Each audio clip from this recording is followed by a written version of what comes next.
Hey, how's it going? Evening, B2. Not too bad. Good evening. Yeah. How did you pull up B1 and tell us a little bit about your marathon experience? Yes, well, first of all, you can see sporting our Port Fairy Marathon medals here.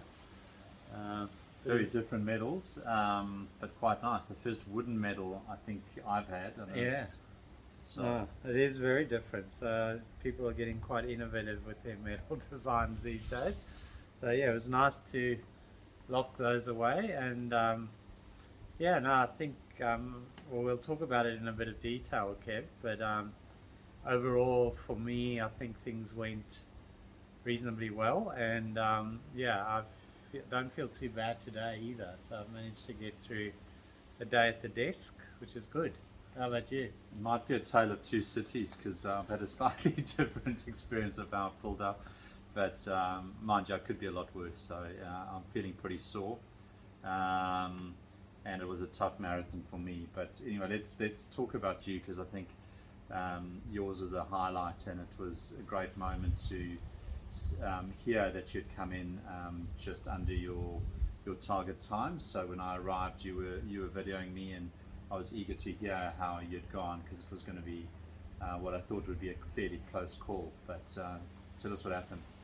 Yeah, I mean, yeah, for me overall, it's to put it in context, as if you'd watched the pre little video, we were sort of had 3:40 as our target time in the back of our minds, and then the backup time was probably 4 hours, and that was going to get us into different comrade seating batches.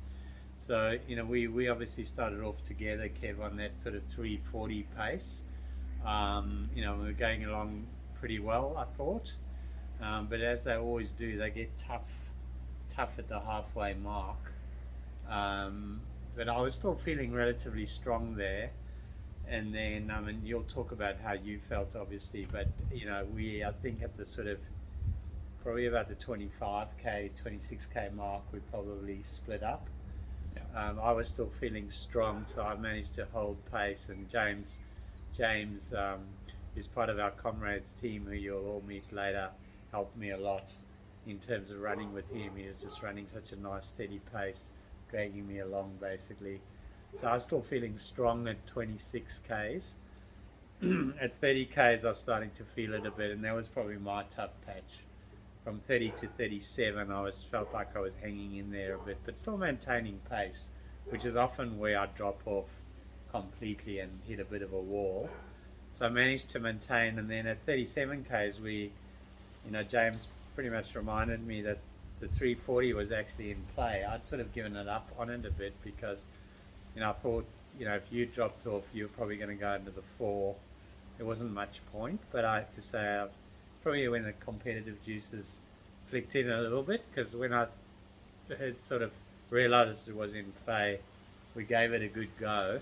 And to cut a long story short, I made it with 6 minutes to spare. So it's 6 minutes or so? sorry, 6 minutes. I wish 6 seconds to spare, which is not quite. It was a bit too fine, to be honest. But yeah, no, it's just the last 5Ks we were ready. I mean, I think it was probably close to my quickest 5Ks of the whole thing. So Yeah.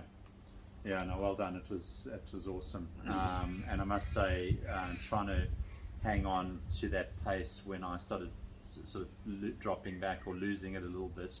I thought, wow, that's some clip to sort of maintain. And despite I know both of us have probably run faster, but for the day and where we're at in terms of our training, it felt quite a lot faster than our previous marathon 3 weeks ago. So, comparison point, what was it, about 30 minutes faster that you ran? yeah, 33 minutes faster. Yeah, So it's so quite that's a big that's a difference. huge increment. Yeah, for me, as Hilton said, also was hoping that I might be able to run 3:40. Obviously, was hoping I could actually just finish. Was also in the back of my mind because I had this Achilles injury, or I have this Achilles injury, which I've been having treatment for. I was also hoping the treatment would kick in a bit more than it did, but yeah, it seems cortisone takes a bit longer to take effect, and so yeah, that didn't really play out all that well. Albeit probably for the first half, I was relatively okay. I mean, I was feeling it, but in terms of fatigue and the like, I was okay. As Hill said, at about the 25k mark, started to find the pace very hard, and then really, and I was in quite a bit of pain. I just realised at that point there was not going to be a lot of point. I certainly wouldn't be able to maintain it, and I went through quite a bit of pain there between 25 and 30, just trying to maintain things, and then really the last 12 from 30 were pretty brutal, to be honest. So it's always a bit disappointing, when your pace drops off and you can't sort of hold on to it, and you've started at a particular pace.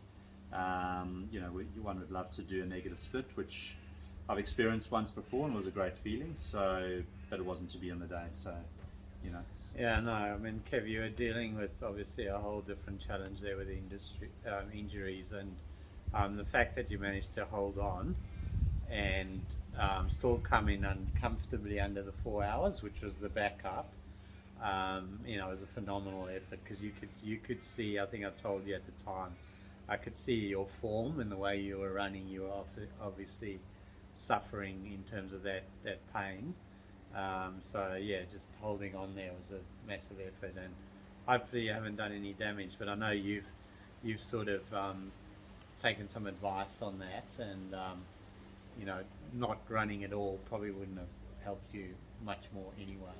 No, it'll set me back for a period, but I've got rest built into the program now, so I'll rest up, do a bit of strength and conditioning, and possibly a bit of cycling, bring that into the mix, try and reduce the number of Ks I'm running, but yeah, no, I mean the regime now is to rest up and try and get maybe even a bit of adaptation. Might be good that the heels get more used to this kind of barrage of abuse. But no, it was good from a mental perspective as well, though, because I mean, from a mental perspective, I did have to dig pretty deep, probably deeper than most marathons I've done. And there's lots of things going through your head at that point around, do you stop? There's, you've already got a qualifier in the bag. Do you drop back the category and just go for the 4 hour? Honestly, the prospect of trying to hang with you and get it done 3:40 just wasn't even an option at that point. So I knew that. So it then even became a little bit challenging to get under the 4, and that started becoming the thing I got focused on. But I came in at 3:53, so that's still reasonable, and that's secures a D batch spot at Comrades.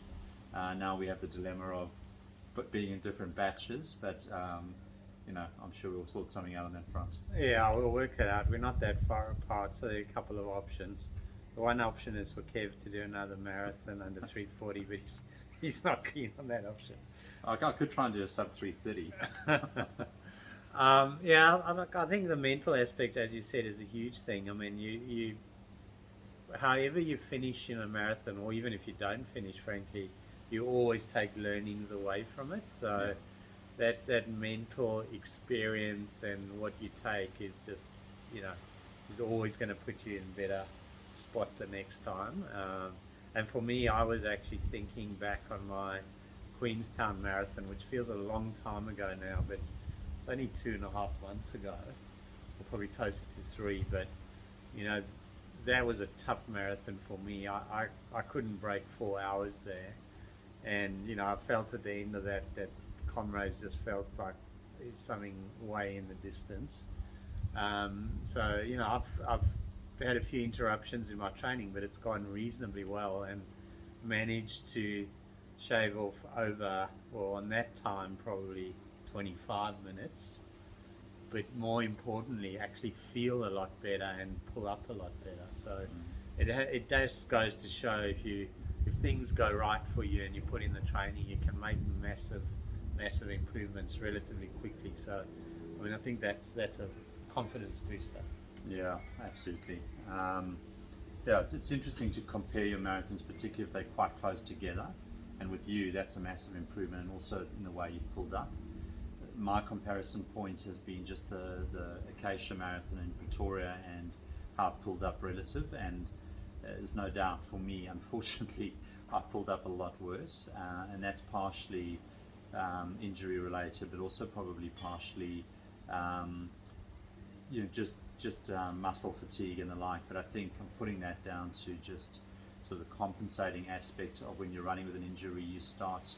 I was running particularly flat-footed, and I think it's noticeable even in some of the video footage how one's running, and if your form's not good, that you can actually really probably do a bit of muscle damage as well. So yeah, I'm sort of hobbling around a little bit today, but then relative to my first marathon, I'm a whole bunch better. So yeah, it's good to compare and take learnings each time, and yeah, you can sort of go from there. So hopefully our experiences help you, and I'm also very grateful to everyone who sent messages through, trying to prep me up or pep me up as well, because I think it's a little bit disappointing when you don't finish the way you would like to, but it was to be expected in this case. So yeah, thank you. Yeah, no, and that's a great part of what we do. I mean, just being part of the bigger community, and everyone's super encouraging. So yeah, thanks to all of those messages of support and congratulations. Yeah, that's a nice part of it. We were joking that most runners after completing a biggish run spend most of the afternoon on the couch on Strava, just analysing and swapping comments and stuff. So Kevin and I did a bit of that in the way home in the car yesterday. But that's the enjoyable part of it. The actual Port Fairy Marathon, if anyone lives locally, or even if you don't and get the chance, it was only the second time, and it's run as a sort of a real community event. The course was magnificent. I just took in all the beautiful spots in Port Fairy, so it's definitely one to put on the list and get in early, because those marathons get popular and then they start limiting numbers, etc. So it was definitely a nice marathon. Yeah, it felt like a very nice grassroots event. It was the second time it was running. The organisation was good. It's got a very good community feel. The town itself is lovely, and we went to a couple of restaurants and tried a few places out. It was just had a lovely feel, and the beachfront is beautiful, and yeah, no complaints. Very, very nice marathon to do, so highly recommend it. And one little bonus, we'll just finish up with this, was I hadn't realised the house that we'd booked to stay the weekend was actually on the course, across from the beach.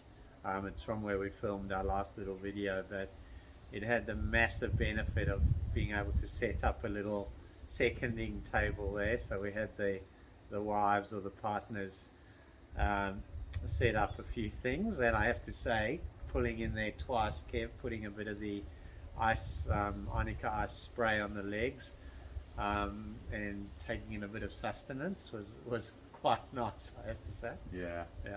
And also just to acknowledge, shout out to Derek, who is a friend who participated with us in his first marathon. What an effort. And he managed to qualify for Comrades in his first attempt. So massive well done to you, Derek, and to Dee for seconding as well at the station. So yeah, absolutely. Well done, Derek. It was nice to have a bit of a Comrades flavour. We bumped into a few other Comrades runners there as well. So Comrades definitely is alive and well, you have to say. Yeah, absolutely. Yeah. Well, thanks everyone for watching, and thanks for your support. Thanks, Hill, and thanks for hosting me here in Melbourne. Yeah, no problem. Until next time. See you guys. See ya.